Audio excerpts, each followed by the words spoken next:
जिस तरह से पॉलिटिक्स इंटरनल पॉलिटिक्स होती है, घरेलू चुनाव होते हैं, उसी तरह की पॉलिटिक्स एक इंटरनेशनल लेवल पे भी होती है और उसको बोलते हैं डिप्लोमेसी।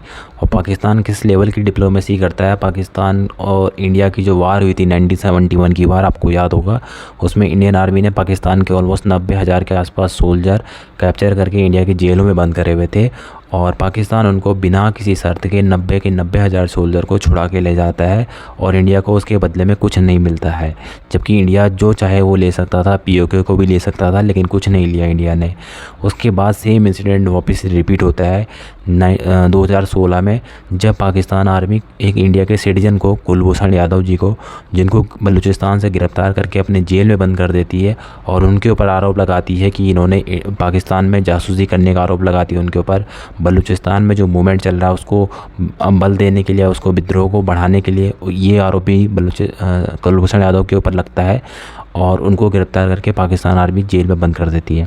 उसके बाद इंडियन गवर्नमेंट काउंसुलर एक्सेस के थ्रू, जो जिनेवा कन्वेंशन की ट्रीटी है, उसमें एक्सेस मांगती है कि हमें उनसे बात करनी है और ये मस्ट होता है, ज़रूरी होता है देना का। लेकिन पाकिस्तान गवर्नमेंट 16 बार पाकिस्तान गवर्नमेंट से इंडियन गवर्नमेंट के द्वारा रिक्वेस्ट करने के बाद पाकिस्तान गवर्नमेंट मना कर देती है और इंडियन जो है वो इंडिया की गवर्नमेंट जो है या कुलभूषण यादव की फैमिली वाले कुलभूषण यादव जी से मिल नहीं पाती है पाकिस्तान की जेल में। तो उसके बाद पाकिस्तान की कोर्ट उनका ट्रायल स्टार्ट करती है, पाकिस्तान की आर्मी कोर्ट उनका ट्रायल स्टार्ट करती है।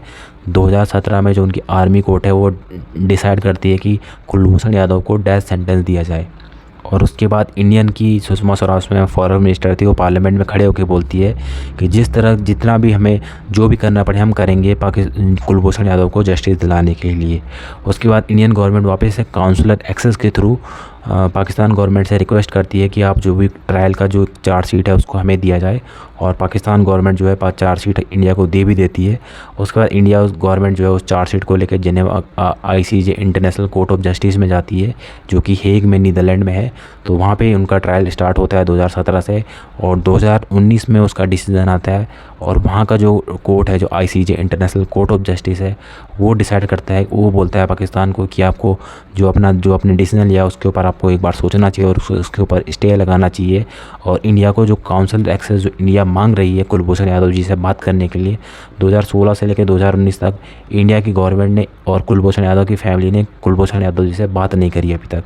तो जो वहाँ के इंटरनेशनल कोर्ट ऑफ जस्टिस है वो इस चीज़ के लिए बोलता है कि आप उनको मिलने दिया जाए उनकी फैमिली से और इंडियन गवर्नमेंट से। उसके बाद 2019 में जाके इंडियन गवर्नमेंट और उनकी फैमिली जो है कुलभूषण यादव से मिलती है। लेकिन उसके बावजूद उसके बाद से आज 2024 हो चुका है, ऑलमोस्ट ख़त्म हो चुका है। इंडिया की पॉलिटिक्स में उसके ऊपर कोई बात नहीं होती है, न उनको छुड़ाने के लिए कोई स्टेप लिया जा रहा है। और पाकिस्तान के जब इंडिया 90,000 सोल्जर पाकिस्तान को रिटर्न कर सकती है, तो पाकिस्तान भी एक इंडिया के सिटीज़न को इंडिया को रिटर्न कर सकती है बिना किसी टर्म एंड कंडीशन के। लेकिन पाकिस्तान इस तरह की हरकतें बार बार करता रहता है और पाकिस्तान को रिकॉल कराने की ज़रूरत है कि 90,000 सोल्जर जब हमने आपको छोड़े हैं बिना किसी शर्त के, तो आप एक सिटीज़न को हमारे वापस हमें दे सकते हो, छोड़ सकते हो और इस तरह से। लेकिन ये बड़ी बड़ी बातें करेंगे, पीओके को लेंगे, इस तरह की स्टेटमेंट केवल इलेक्शन के टाइम पे आपको देखने को मिलेंगी। लेकिन ग्राउंड लेवल पे एक सिटीजन को, हमारे सिटीजन को पाकिस्तान से छुड़ा के नहीं ले पा रहे हैं।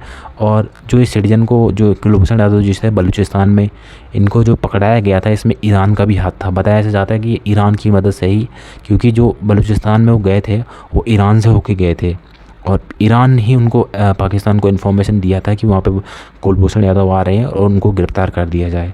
और आज के लिए भाई ईरान के साथ हम डेस्परेट हो रखे होते हैं उनके साथ रिलेशन इंप्रूव करने के लिए, लेकिन ईरान भी इस तरह के धोखेबाज जो उसने धोखेबाजी हमारे साथ करी थी।